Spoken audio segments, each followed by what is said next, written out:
ये क्वेश्चन आपके board exam 2020 में पूछा जा चुका है। इसमें आया था कि 5 + 2√7 को इरेशनल प्रूव करना है, और ये हमें गिवन है, एग्जामिनर ने दे रखा है कि √7 जो होता है वो इरेशनल नंबर है, होता भी है और दे भी रखा है ना। It is given that √7 is an irrational number. ठीक है, तो इस तरह के क्वेश्चंस को हम क्या करते हैं कि इसका बिल्कुल उल्टा मानते हैं। अगर इरेशनल बोला है तो हम कहते हैं चलो ठीक है, मान लिया ये इरेशनल नहीं है, रैशनल है, हमने अस्यूम कर लेते हैं। कॉन्ट्राडिक्शन से हम प्रूव करेंगे ना, उल्टा मान लिया।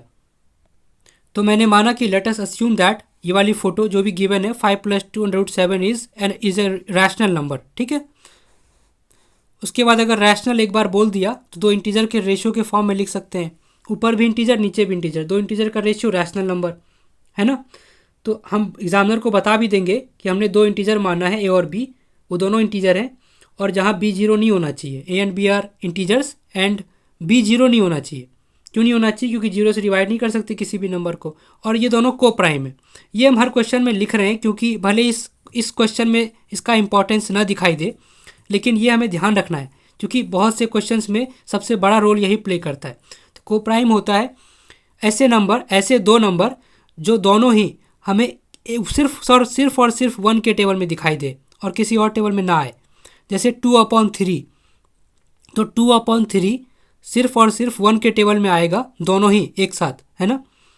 जैसे कोई कहेगा 2 के टेबल में क्यों नहीं, तो 2 के टेबल में 2 आएगा, 3 हमें कहीं नहीं दिखेगा, है ना। 3 तो आता ही नहीं 2 के टेबल में, समझ में आ रहा है। लेकिन 1 का टेबल में 2 भी दिखेगा, 1 2 ज़ा 2, और 3 भी दिखाई देगा, 1 3 ज़ा 3, है ना। तो दोनों ही आएंगे। तो हम उसी तरह का नंबर ले रहे हैं कि जो सिर्फ और सिर्फ 1 के टेबल में आ जाए, दोनों ही एक साथ। ओके, अब हमारा जो पर्पज़ है, एम है, गोल है, वो ये है कि हमें जो इरेशनल गिवन है क्वेश्चन में कि √7 इरेशनल है, उसको हम एक तरफ लाएंगे और बाकी सबको एक तरफ कर देंगे, है ना। तो हमने क्या किया, यहाँ से 5 को हम उस तरफ लेकर चले गए क्योंकि 5 हमें नहीं चाहिए इधर, इधर हमें सिर्फ √7 को देखना है अकेला। तो हमने 2√7 को यहीं पे छोड़ दिया, 5 को उधर ले गए।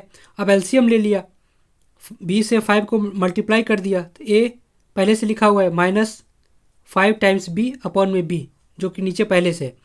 अब यहाँ से हम 2 इसके नीचे ले आए, तो ये ऐसा आ गया √7 इक्वल्स में a - 5b/2b। अब ये जो फोटो है वो तो रैशनल है पूरा पूरा, क्योंकि ऊपर भी सभी इंटीजर हैं, 5 भी इंटीजर है, 2 भी इंटीजर है, तो दो इंटीजर का रेशियो हमेशा रैशनल होता है ना।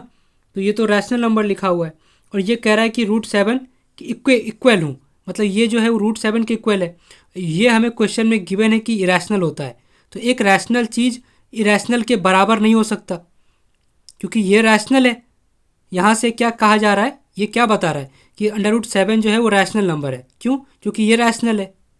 ठीक है, तो ये तो कॉन्ट्राडिक्ट कर गया, गलत हो गई ना बात, क्योंकि क्वेश्चन में तो √7 इरेशनल गिवन है, तो this contradicts the fact that √7 is irrational, है ना। ये इरेशनल नंबर है √7, इसको कॉन्ट्राडिक्ट कर गया। So we conclude that 5 + 2√7 is an irrational number. ठीक है।